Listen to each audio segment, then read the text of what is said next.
बीते 9 अक्टूबर को टाटा ग्रुप के चेयरमैन और देश के दिग्गज उद्योगपति रतन टाटा ने इस दुनिया से विदाई ले ली। उनके बाद उनके सौतेले भाई नोएल टाटा को टाटा ट्रस्ट का नया चेयरमैन बना दिया गया है। हालांकि देश में शानदार दिल के मालिक रहे रतन टाटा को याद करने का सिलसिला अब भी जारी है। उत्तर प्रदेश सरकार में मंत्री और पूर्व आईपीएस अधिकारी असीम अरुण ने भी रतन टाटा से जुड़ा एक दिलचस्प किस्सा साझा किया है, जो रतन टाटा के व्यक्तित्व और उनकी सादगी को बताता है। यूपी सरकार में मंत्री असीम अरुण ने रतन टाटा से जुड़ा एक वाकया सुनाते हुए कहा कि यह बात साल 2007-8 की है, जब मैं एसपीजी में प्रधानमंत्री की सुरक्षा में तैनात था। स्पेशल प्रोटेक्शन ग्रुप का ध्येय वाक्य है जीरो एरर। एसपीजी में इसके लिए हमेशा विचार चलता रहता है। इसी क्रम में हुए लेक्चर में रतन टाटा को वक्ता के रूप में आमंत्रित किया गया था। उस समय उन्हें आयोजन स्थल पर लाने की जिम्मेदारी मुझे मिली थी। निश्चित समय पर मैं उन्हें एस्कॉर्ट करने के लिए ताज मानसिंह होटल नई दिल्ली पहुंच गया।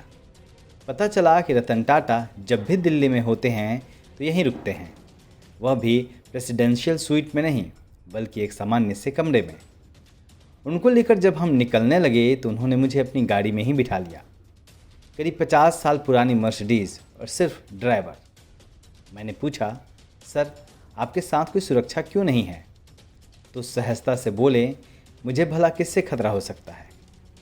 मैंने फिर पूछा कि सर कोई सहयोगी चाहिए जो आपके फ़ोन संभालने जैसे काम करे, तो बोले मुझे कभी ऐसी ज़रूरत ही महसूस नहीं हुई।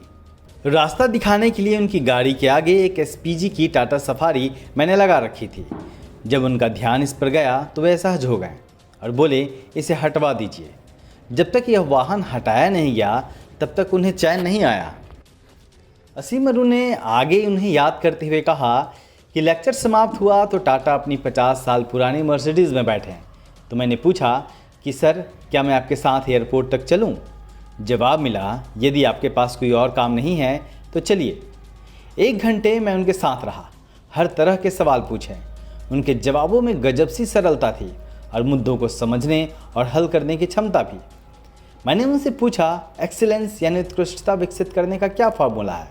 तो वो बोले, आपकी कंपनी या विभाग जो काम करता है उसे प्रक्रिया के छोटे छोटे हिस्से में बांटें, हर अंश को पक्का करें और क्वालिटी कंट्रोल का सशक्त सिस्टम बनाएं। अंतिम परिणाम तभी मुकम्मल होगा जब इसको फील करने वाले अंग भी परफेक्ट होंगे। टाटा का कहना था कि उत्कृष्टता की यात्रा निरंतरता की है। साफ है कि इतने महान व्यक्ति का सानिध्य मिलना बड़ा सौभाग्य था।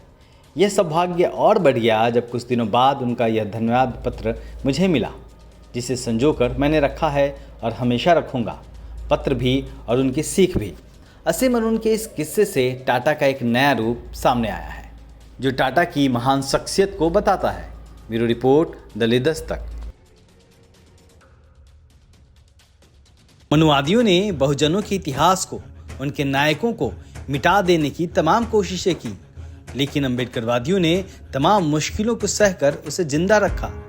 बहुजन कैलेंडर 2025 के जरिए हमने भी बहुजनों के संघर्ष और इतिहास को सहेजने का काम किया है, क्योंकि कैलेंडर सिर्फ तारीख नहीं बताते, इतिहास भी बताते हैं। तो आज ही ऑर्डर करिए 2025 का बहुजन कैलेंडर। बुकिंग शुरू है। ऑर्डर देने के लिए व्हाट्सएप नंबर 9711666056 पर मैसेज करें या dalitdastak@gmail.com पर ईमेल करें।